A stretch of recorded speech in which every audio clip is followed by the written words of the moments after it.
Pritaji, please do three mantra. Kashyap, please follow. Yes. Namo Vitragaya. Namo Vitragaya. Namo Arihantanam. Namo Arihantanam. Namo Siddhanam. Namo Siddhanam. Namo Ayariyanam. Namo Ayariyanam. Namo Vajjayanam. Namo Vasayanam. Namo Loe Sawa Sahunam. Namo Loe Sava Sahunam. Eso Panchana Mukkaro. Eso Panchanamukkaro. Sawa Pavapanasano. Savapavapanasano. Manglanancha Savesim.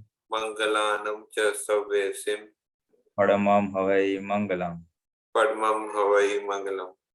Om Namo Bhagavate Vasudevaya. Om Namo Bhagavate Vasudevaya. Om Namah Shivaya. Om Namah Shivaya. Jai Satchidanand. Jai Satchidanand.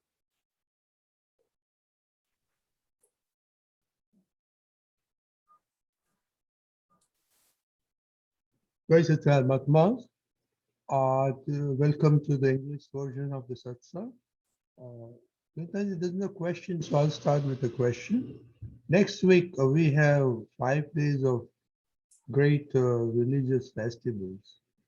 So we understand all the rituals and we go through there. Can you explain the spiritual significance for us for those 5 days?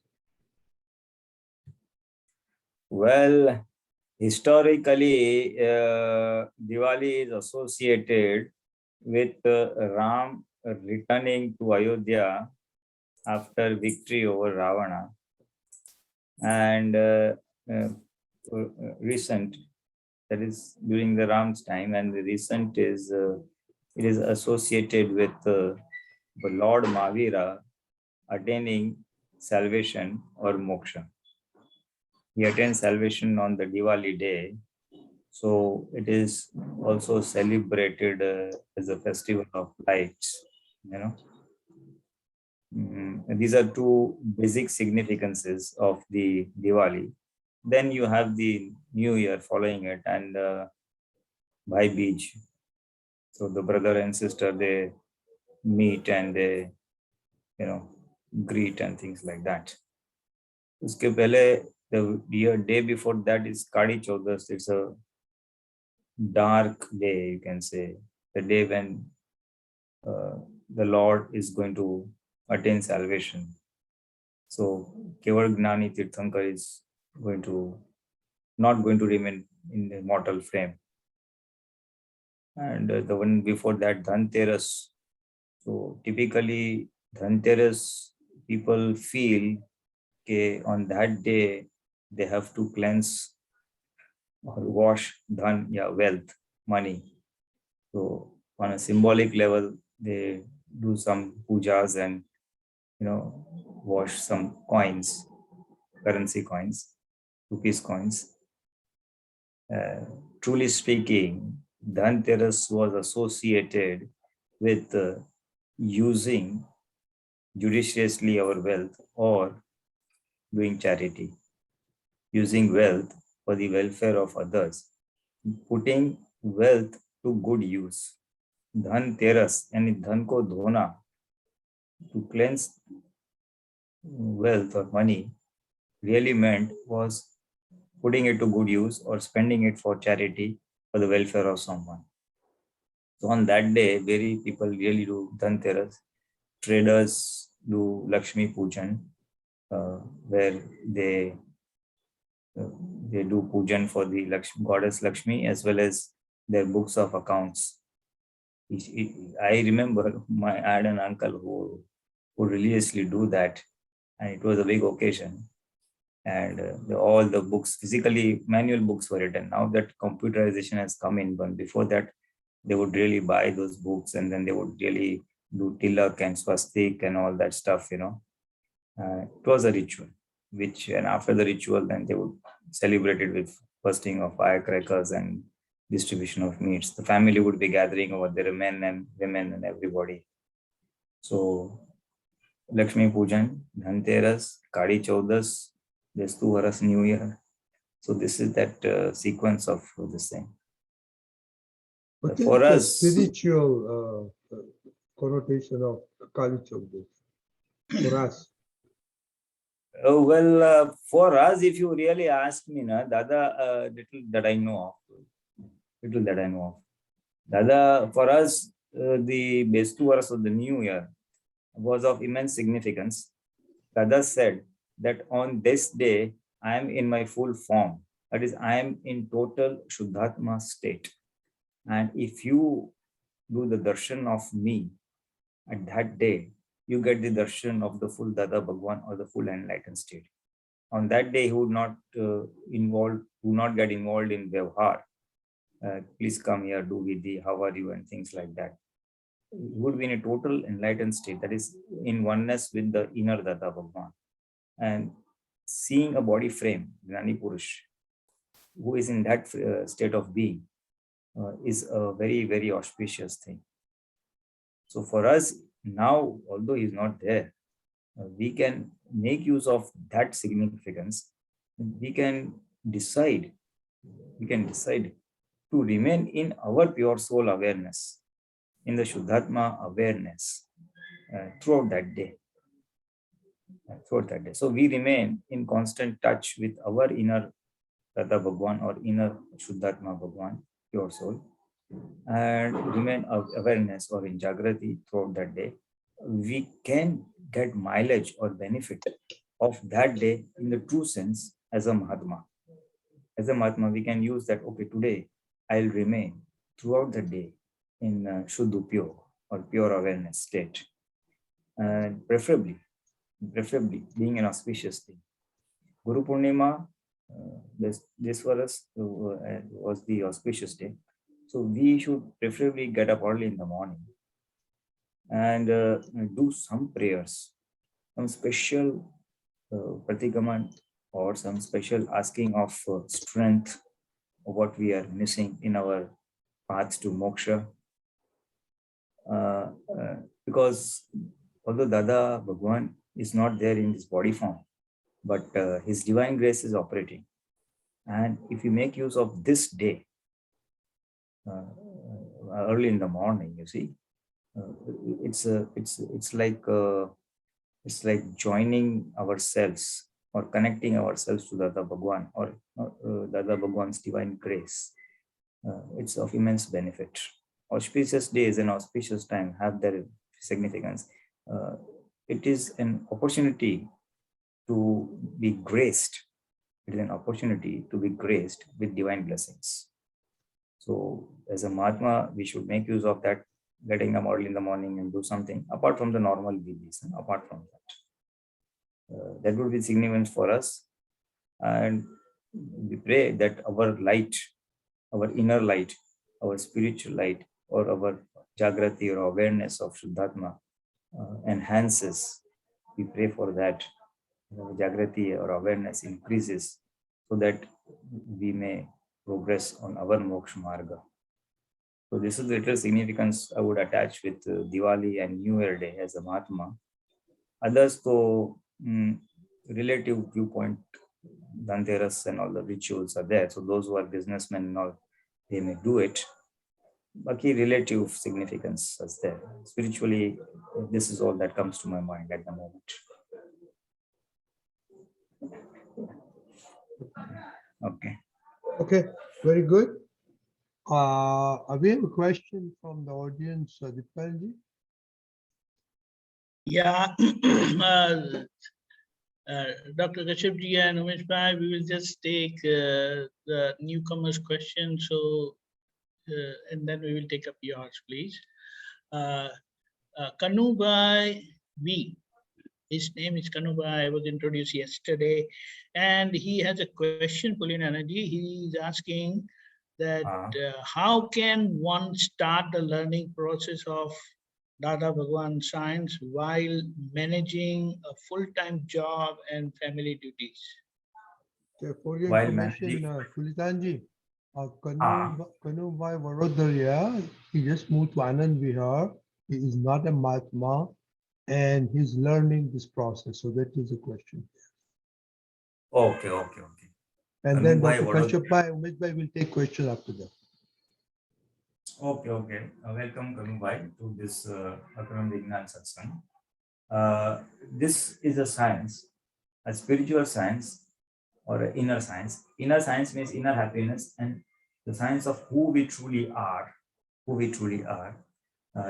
that we are the true pure soul, and the name is given to the body. Okay, so understanding this part is the essence of this Akaram Vignan or the spiritual science.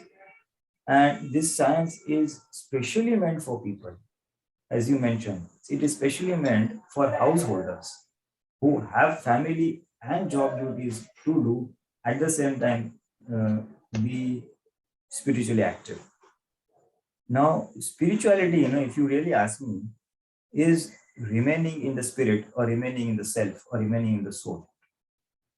And it is not does not carry rituals as such. Religion is is a set of do's and don'ts. Religion is set of practices, worshipping people, idol, etc. So that the human life is a good, you lead a good human life. Whereas the spiritual science, the one that we are talking of, is understanding what is happening to our mind, body, and speech, what we call as Prakriti, and why it is happening and how to tackle it. So it is really helpful for a householder like you. Essentially, in simple terms, first thing is to develop an inner desire or inner intent of realizing the pure soul. That is number one. Till you attain your self-realization, I'm answering how do you benefit from it. The second thing is we have to also nourish a desire that we will not hurt anybody by our mind, speech, or actions. That is by our thoughts, by our speech, or by actions. This is to just have an inner intent or desire. It may not reflect into actions. Your actions may be opposite to that, but you desire. It is your opinion that I don't want to hurt anybody, any living being, by my mind, speech, and body. So this is the basis, a relative basis of spiritual science, and typically all religions advocate this. Every religion advocates non-violence or non-hurting to fellow creatures. But here, Dada Bhagwan has not laid emphasis on the action part of it, or the what can be seen in terms of your words, that is your speech or your actions. But Dada says, have the inner desire, the bhav or inner intent. Your opinion is not to hurt. Your actions may not follow suit, because actions are different from your inner intent. What you are going to think or what thoughts that will come to you today, the speech that you may speak, and the actions that you will do at home or at work, they are all pre-decided. They have all come. Based on the karmas that you have charged in the previous birth, this is going to be a discharge or an effect playing out of the karmas. So that we don't have much control on. Those will flow. But the purushart that is in our hands, the independent purushart that is in our hands, is while that is coming out, while thoughts are erupting, while speech is playing out, while actions are being done, whether to be in favor or against that is the purushart that we have in our hands at the mind level, inner bhav level. That is, you get angry. Whether, because sometimes someone has done something wrong and you are upset, you get angry. For example, there you can decide, good, unless I scold him, unless I get upset, that man will not going to improve. That is one opinion. And the other opinion is, I regret, I feel bad. Oh, I should have not done this. It's very wrong. So although anger may erupt, but whether to be in favor or against it is our purushart that is there in our hands now, today. This inner science is the science of inner opinions, inner intents today. That is the purushart today. So Dada Bhagwan has laid a lot of emphasis on what is happening inside now, rather than on the external actions or behaviors that are happening now. So these external things are a result, and what we are doing inside is the cause. So Dada says you cannot change the result, but you can change the cause. So as a householder, to answer your question, while you are doing your family duties as well as your professional life, personal life and professional life, to remain equanimous, not to hurt anybody is your desire.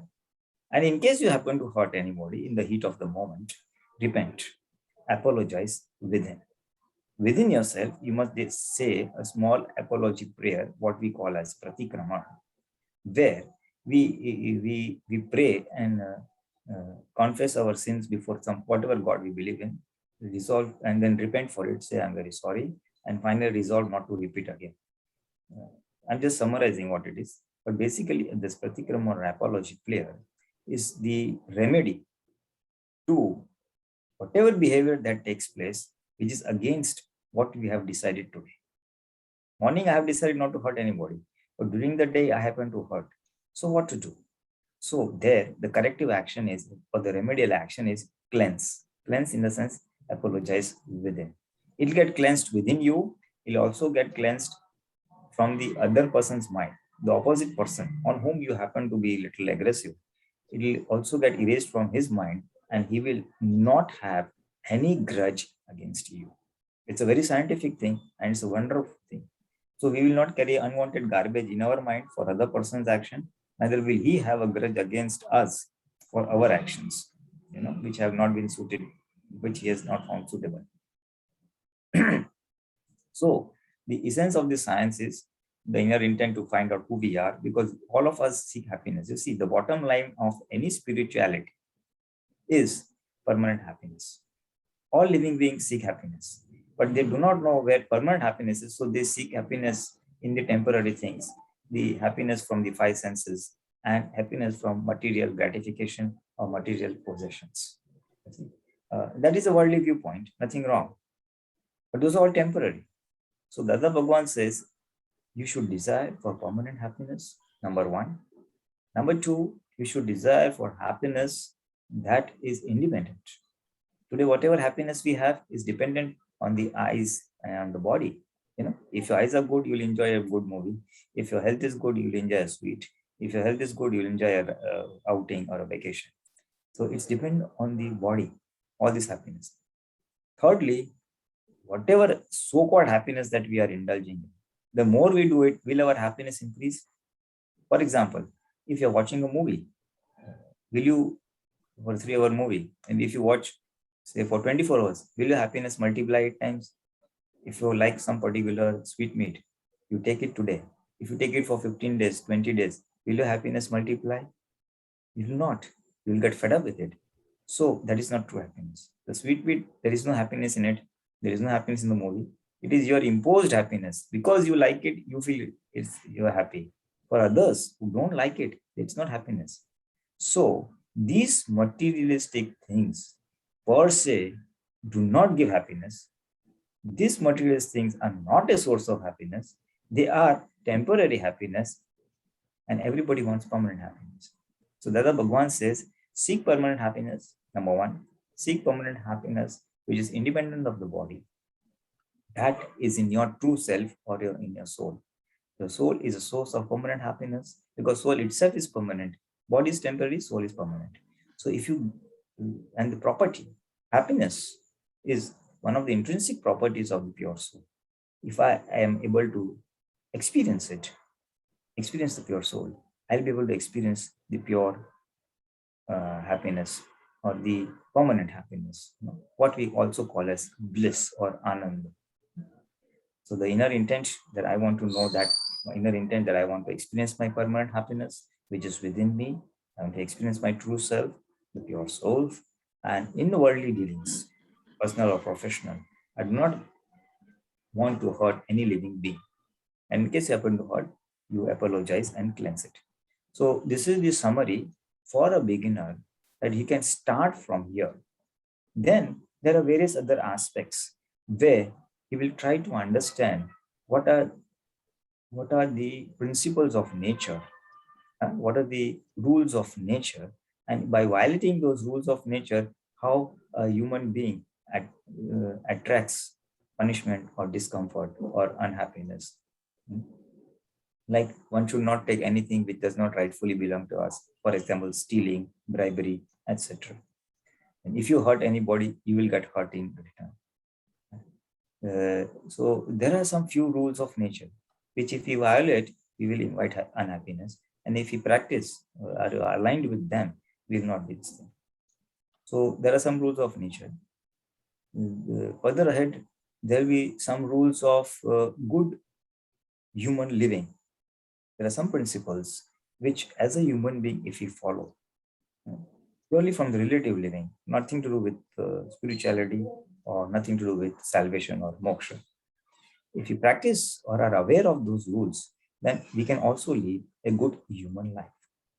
One of them being that as far as possible, oblige others by mind, by speech, or by actions. Obliging others or having an attitude of obliging others, is one of the key principles of happiness. In the relative world or in the world that we are in, the true source of happiness is in giving happiness to others. And that is selfless happiness without expecting anything in return. Without expecting anything in return is the happiness, So this is one of the principles of relative or happy living. So I've very briefly given you some guidelines on how you can take benefit of this spiritual science or the Akram Vignan, selfless science as we call it, more as and when we proceed ahead. Jai Satchidanand.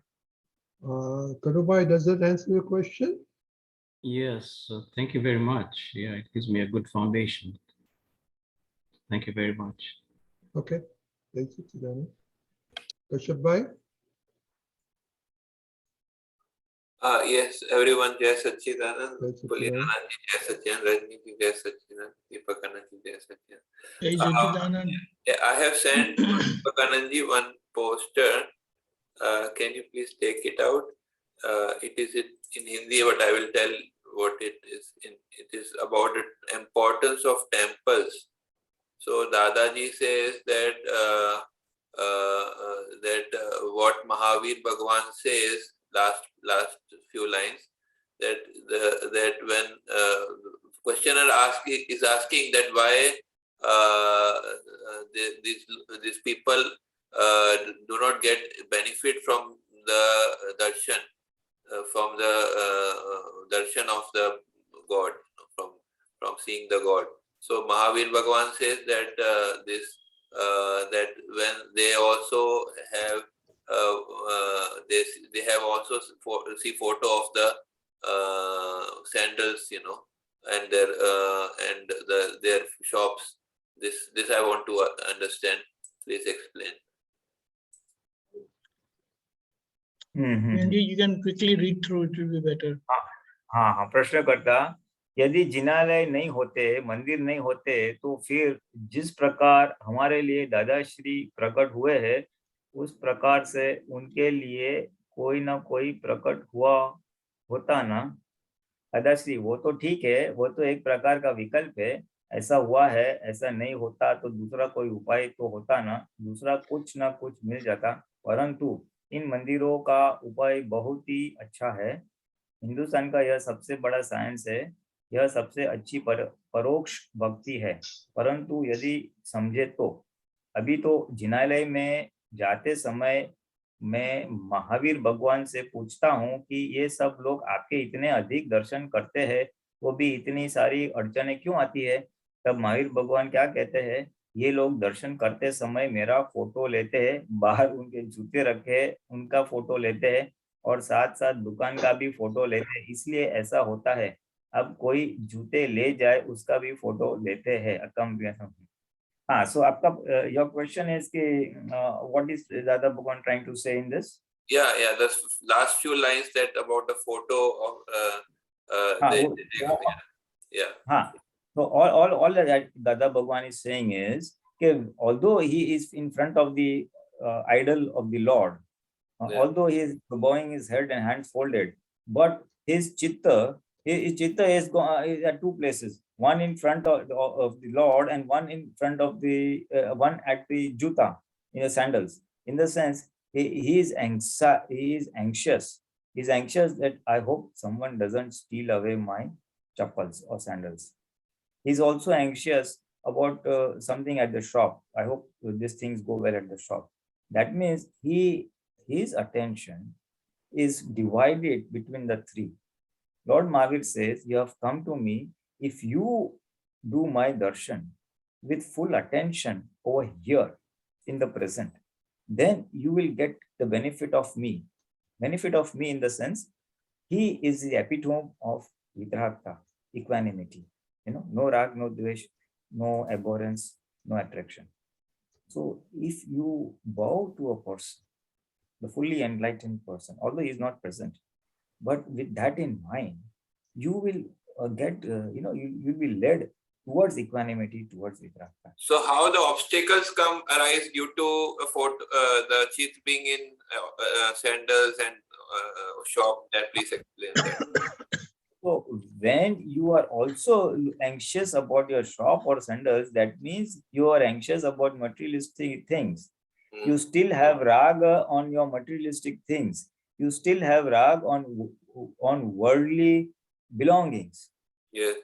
You want to be free from the world. You want to attain moksha or salvation, and you are also on one hand attached to materialist things. So on one hand, you pray to God that I want to attain moksha, and other hand, you also say, no, I want to take care of my sandals and my materialistic things. So that becomes an obstacle, because you are also interested in materialistic things. So if you are interested in materialistic things, obviously that's going to hook you and not allow you to be free and attain salvation. But to be salvation, you have to be totally unhooked from all materialistic things. It's like the anchor of a ship, If the So ship the is anchored, obstacles here are worldly or spiritual? This Itni Archane, which is saying that the obstacles are worldly or worldly. If you're doing darshan of an enlightened being who has attained salvation and is showing you the path of salvation. So rather than being fully dedicated on that side, you are also interested in not being salvation. You're also interested in remaining in this worldly life, you see. So that's why it's an obstacle. It's like saying, I want to go to Delhi, and at the same time, no, I can't leave my home here. What will happen to my family? So if you're saying, I want to be at home, then you can't go to Delhi. It's like that. So the obstacles will be means coming in worldly affairs or in attaining moksha. Attaining moksha. So obstacles in attaining moksha. And in worldly affairs, there will be obstacles when the state of mind is like that attention is divided. Maybe, may not be. Obstacles in worldly is a result of papa or doing mistakes or committing sins. Okay. So that is a different. The causes for that are different. This obstacle is spiritual in context. Spiritual context. Okay, got it. Thank you very much. Jai Satchidanand. Jai Satchidanand. Ramesh Bhai. Swamiji Pranam. Jai Satchidanand. Swamiji, when we say कि निश्चय दृष्टि से और व्यवहार दृष्टि से, so I would request you to break up the word निश्चय and दृष्टि and explain निश्चय and drishti, because for nischay my understanding is only irrevocable conviction, but I need to understand better. No. Here you see the word nischay is used with two ways. Ji. Word nischay is used two ways. Nischay is one connotation of nischay is firm decision. Okay. The firm decision that मैं निश्चय करता हूँ, I decide that I will do this. Ji. That's a firm resolution. Okay. And the other meaning of Nishchay is vis-a-vis soul, Atma. So Nishchay Okay. Drashti and Vyavhar Drashti is that way, is like that, Vyavhar Drashti means the relative viewpoint. From the relative viewpoint, I am the name bearer, or whatever I am doing is in the relative world. Okay. And Okay. Nishchay Drashti means from the real viewpoint, from the Atma or soul viewpoint, I am the pure soul. Okay. So here Nishchay means real. Nishchay is Real. equal to real. Am I Nishchay is right? equal to, yes, Nishchay is equal to real viewpoint, and that is Vyavhar is equal to relative viewpoint. Relative viewpoint. Okay, very clear. This is very clear, Swamiji. Thank you. There's, do I have permission to ask another one? Yes, yes, go ahead. Yes. Okay, thank you. Bhai. Pranam Rajnikant ji. Swamiji, I will. Is Bhokta Bhav the projection of Karta Bhav?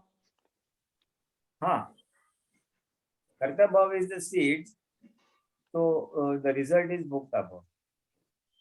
So when we say projection, it is the cause-effect relationship we are talking about? Cause and effect relationship. Exactly. Okay. It is a cause and effect, yeah. The cause, Karta Bhav is the cause part of it, and Bhokta Bhav is the effect part of it. If I want the cause, I want to have a lavish lifestyle, high करो तो ऐसे वो डाला है तो भुगता हुआ मैं खा पी के मजा करूंगा. I will have a lavish lifestyle. Okay. But in the general usage of the word, the connotation of projection is that something seems to be there, but it is actually not there. So when we say that Bhokta Bhav is the projection of Karta Bhav, we are not using that connotation of projection. Am I correct? Usually when we say project, like the projector is projecting a film. So there is a projection of the film on the screen. So there is a film there, but yet it is not really there, but it appears to be there. So that is the usual connotation we take for projection. No. That is not the This is not. Okay. No. Okay. What meaning you are putting is, it is an illusion. Yes, very right. Projection is different from illusion. Yes. When you talk of projection, say the example that you gave of the film, there's a projector, there's a film, and then there's a screen. So what you see on the screen is a projection of the film. Yes, very right. Falling on the film is projected on the screen. Very right. Whatever is there on the film will get projected on the screen. Yes. So whatever causes that you have laid in the previous birth will get projected as effect in the next birth. Okay, so that is the connotation we are supposed to take for the projection word here. Yes. What you're saying is mirage or the illusion. No, that's not. Yeah. So that is not the case. That is Pranti. Yeah. Thank you, Swamiji. It's very clear. Pranam, Swami. Pranam. Jai Sachidanand Bhai. Sheetal Ben. Jai Sachidanand. Jai Jai Sachidanand. My question is, I want to understand how to digest insults. So not insults directly, but apman kahiye ne te. So with some people, it's the feeling of, the suffering inside is so intense. And what happens is that when they say something or they laugh at me, at the moment I don't do anything other than maybe convey through my body language that I don't like what you're saying, but they don't understand. But then afterwards, it creates a lot of my mind keeps going, I should have said this. Next time I'm just going to say this. And it's so intense. Shuddhatma, Vyavasthit Shakti, nothing stays. And then if I even try to understand the situation later on to see what happened, it's just I can't even see what's happening. My mind just keeps going into, no, how can that person say that? Next time I'm just going to say this. That's where I am. And it creates a lot of suffering for me, really. And I want to understand how to handle that. There are two ways of handling it. One is being separate. in the sense, Mm. the one who is being insulted or laughed at is Mhm. file number 1, and I am the Siddhartha subject. One other way of handling it is from the Gnan point of view. This is from the Vignan or the experience level, separation experience. Other way of handling it is that whatever insults come, they are beneficial. The Bhagwan said that if you want to erase the pride kashai or the man kashai, then apman or insults are the remedy.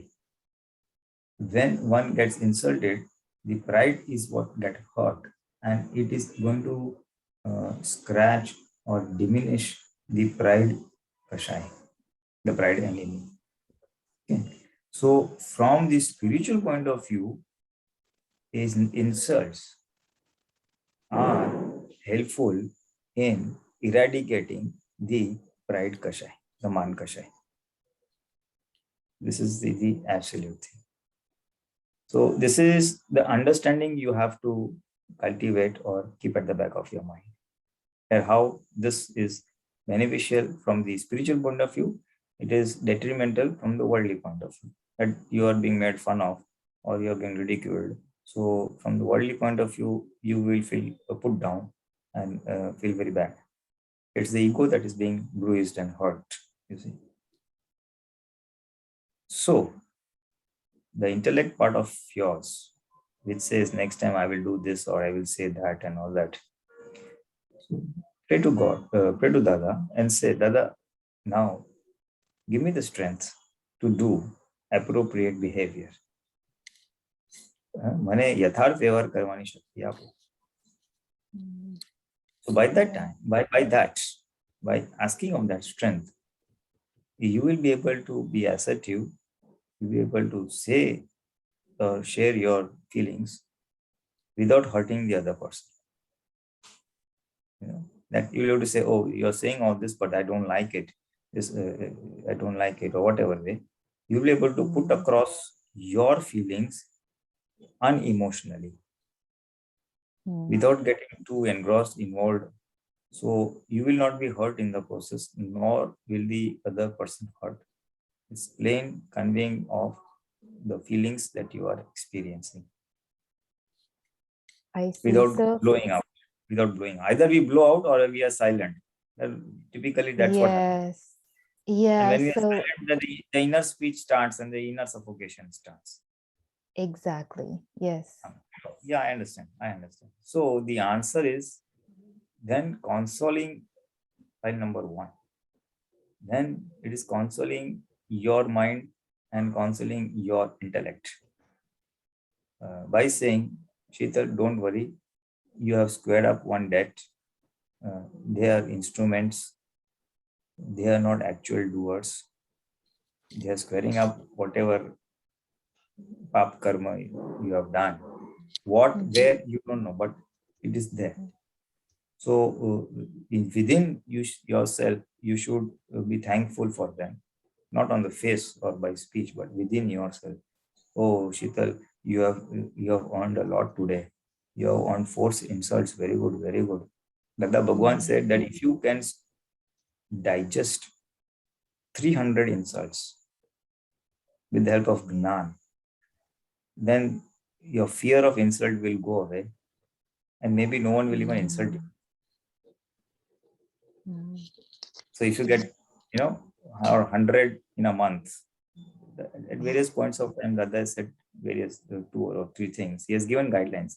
If you can digest 100 insults per month, then you will win the battle. And the biggest thing that he has said is that when you are able to digest 1 insult, you will get the stamina or the strength to digest 2 insults. If you are able to digest 2 insults, you will get the strength to digest 4 insults. It will grow like that. By multiplication. But digest in the sense with full awareness and with the use of this Gnan. Right. That, oh, this Sheetal, this is your thing. The other person is innocent. He is only an instrument or a nimit. and it is your hisab or your account that is being cleared.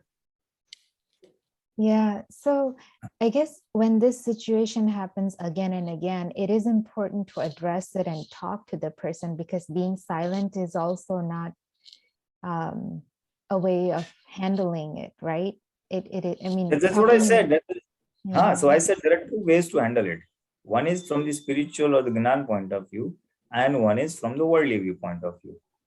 From the worldly point of view, you can definitely express your feelings and talk to the other person. And for that, and so that you may be able to do so without you getting disturbed or the other person getting hurt, you have to put a filter before you talk to them. And then if you talk in the heat of the moment, you're going to blast out. And it will only create friction, because they may again retaliate, and that will still make matters worse for you. Right. So you have to pause.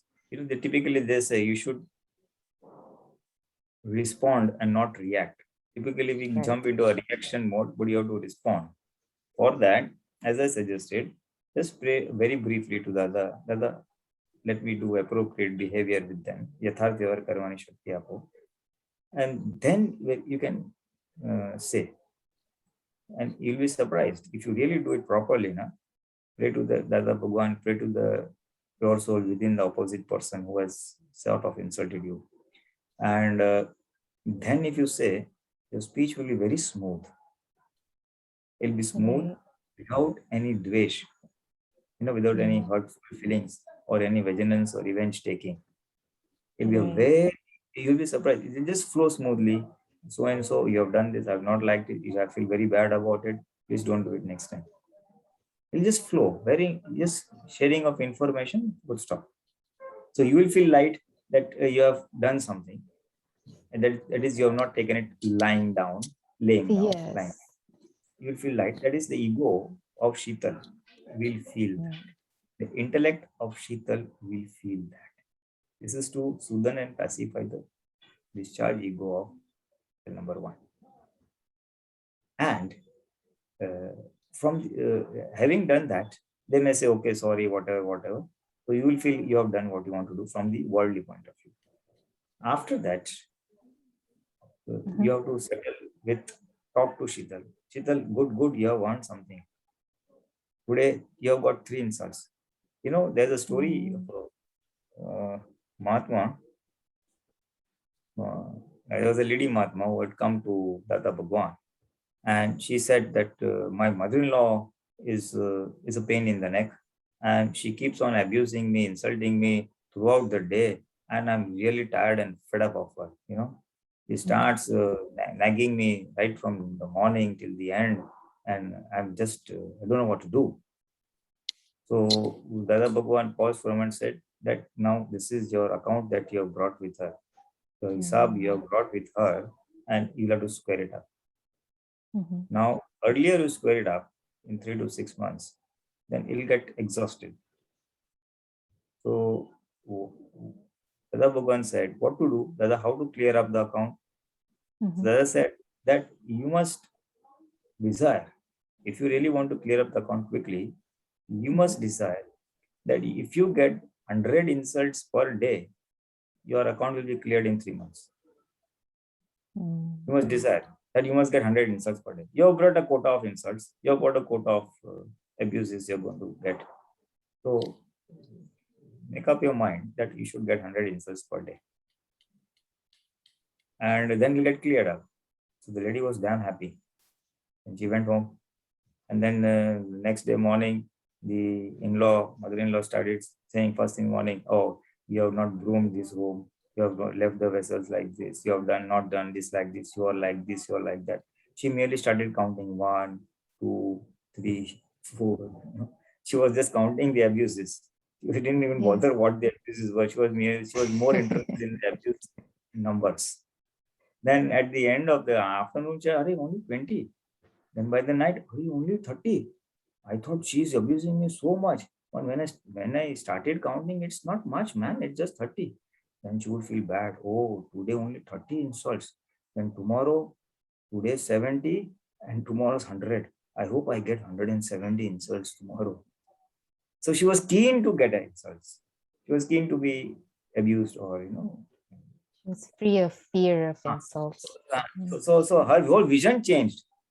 Yeah. First thing, each insult was it is like a hammer in the head, you know. It would hurt her very badly, and she will Yeah. feel terrible and miserable and all that. Now whole vision change. Oh, good. If I get 100, it's very good. It'll get clearer. So she was keen and just counting, and rather than intensity and all that is all attention moved away, you know. And she developed, basically in the process, she developed the capacity to To take the digest. insults equanimously. And then after some time, it stopped hurting her. Yeah. Now, this is the science that the Bhagwan has revealed when he has talked about man, kashaya, or pride. You know, that if you want to really eradicate that weakness of Mhm. pride, Mhm. then insult is thing. And if you get 100 insults per month, mental quota, I mean, you would get 100. That means 3 per day, roughly. Then you should Mhm. feel happy. And Mm. but what happens is it comes in parts and pieces. So when it comes, we forget because in between there are no insults. Right. And if you can handle these up to say 300 insults with the help of Gnan equanimously, that the person is innocent, my account is getting cleared, you know, and Mhm. you are thankful to the person who is insulting you. Thank you for clearing my debt. You have charged a bad karma for you, but you have cleared me in the process, cleared my debt in the process. So with good feelings for him, that I give blessings to the persons who insult me. I have done that throughout my life. All those people who have who use not a good language with me, I have accepted them and blessed them. મેં આશીર્વાદ આપીને ઝેર પીધા છે અને ઝેર પીને હું નીલકંઠ થયો છું. But taking so much of bitter or poisonous behavior and speech from others, I have become Mahadev or Nilkant. So that was the roadmap he has gone through, and he has shared it for us. So this is how, from the now, to summarize, what you have to do is set this understanding within you that, oh, these insults are useful. They're going to clear my debt. So I am going to be thankful and happy. With that frame of mind and that understanding, you will then go to your workplace and there you start counting and be happy. And of course, the drama you can do. Drama Sheetal will do anyway, because it's going to boil up and down. The ego and mind or intellect is going to not remain silent. So then put the filter. Okay, Dada Bhagwan, let me do appropriate behavior. And then voice out your assertive behavior politely or firmly, rather. Firmly telling that this is not acceptable to me. Okay. So Sheetal feel good. Good. Yeah, putting that filter before speaking is really important, and it's okay to speak. There is no need to just take it silently. But that understanding the vision that this is beneficial to me. And I have not mentioned one more thing, one very fundamental thing, is that whatever is coming is because of some error or mistake we have done in the past or we are doing in the past, you know. Like some બીજે ભૂલ કરી છે એનું પરિણામ છે. So you can also put, okay, what is that mistake? Let me put an end to that mistake. Otherwise, you know, on one hand, mistakes will continue, on the other hand, suffering will also continue. I see. So I have insulted somebody Not necessarily. Yeah, it could be an insult. It could be some other law of nature we may be breaking. The result of it is coming as hurt by way of insult. Okay. Okay. So you must pray that, Dada, please let me know what is my root cause or the root mistake. And I apologize for whatever mistake I may have done in the past. Okay. So that is cleansing from the karma angle, so that the effect that is coming by way of insults will also diminish. And handling the things with this way, as I said before. The root cause also we have karmic angle. That's right. So you talk about this laws of nature quite a bit. So my request for next time, I guess, would be that maybe we can talk about some general laws of nature that are often broken and can cause suffering. Or is that all covered by Navkalamo? No kalam generally, the no kalam is one of them. No kalam Okay, is okay. generally covered up. There are Yeah. one or two here and there. We'll take up next time. Come on. Because Next time. Okay, please.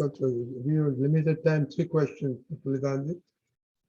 Yeah, we have 3 questions. Okay, fine. Umesh bhai?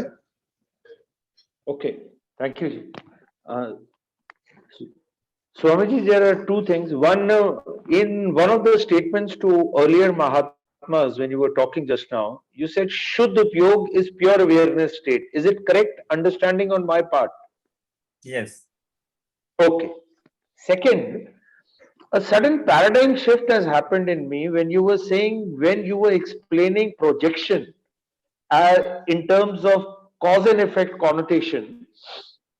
So I was just thinking since that time that other than in a in a magician's magic show or something, other than that, there is no illusion in the whole of universe. There's always a cause and effect. Yes. Even if we go to Norway or Finland or something and we see the northern lights, that there is a cause and effect relationship there also. So there is no illusion in the universe. Am I correct? Illusion in the sense, you see, now that depends how you take it. People say there is happiness, this is my brother, my wife, my children. So that is an illusion. No one is really your wife and children. They are only a temporary karmic adjustments of executing your happiness or sorrow. No, but I am considering them as my brother or sister because of some past karmic configuration or causes. Am I correct? Maybe I'm wrong, I don't know. I'm just checking. That way people say, ye dunya maya hai, this world is an illusion. It's said from that point of view. So what you believe as yours Exactly. is not really yours. Your brother, your sister, your... Very right, very right. That point of view, the world is illusionary. That way the world is illusionary. Thank you. Thank you, Swamiji. It is very clear now. Very clear. Thank you so much. Kashyap bhai?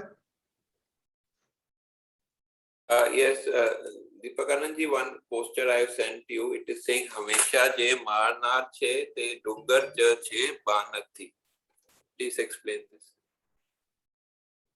Hamesha je marnar che te Dungar je che banathi. Can you please bring?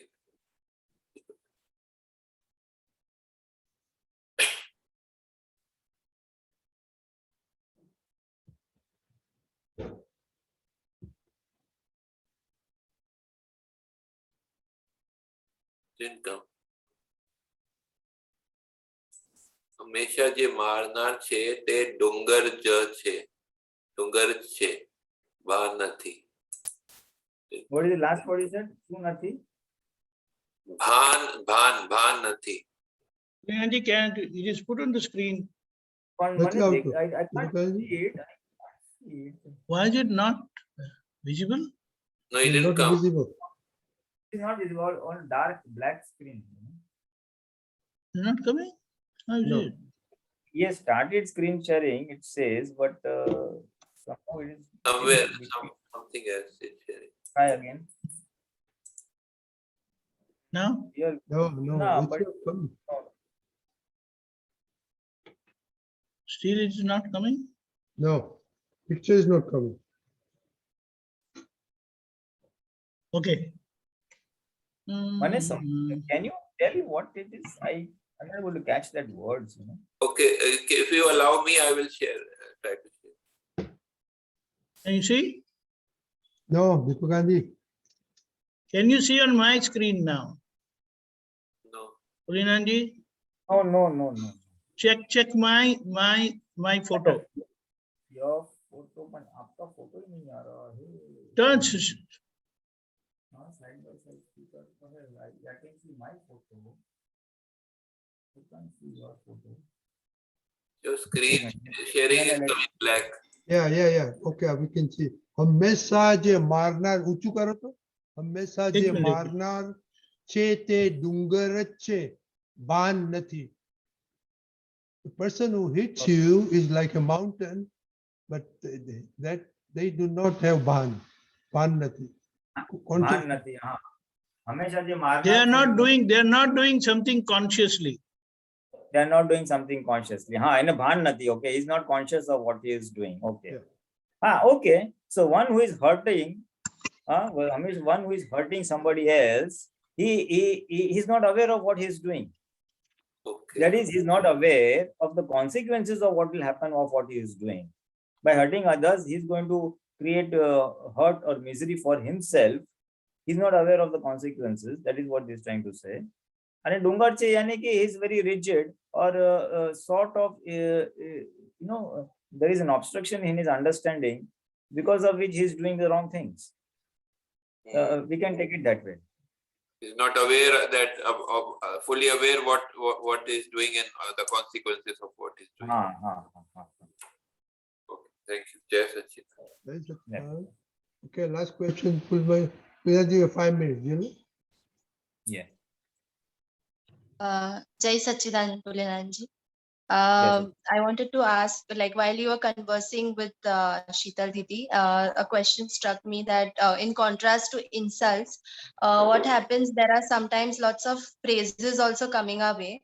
And the effect of insults is then overshadowed by, so the memory just keeps counting the number of praises coming, and the insults are kind of, it loses its impact.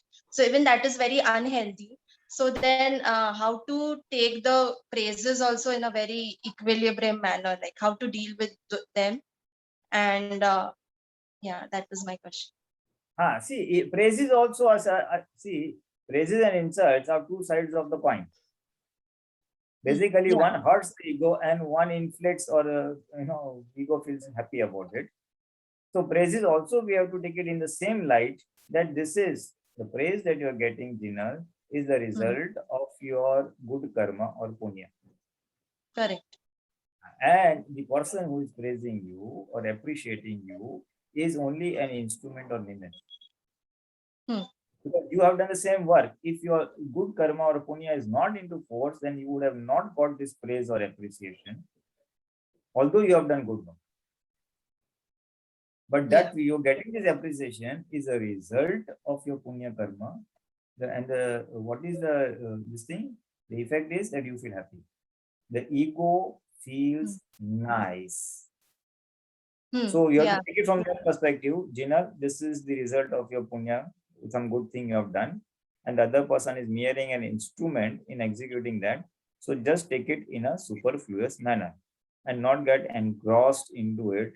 And because the moment we get engrossed into an appreciation or a praise, we'll develop a rag or liking for the person. So that is the danger over there.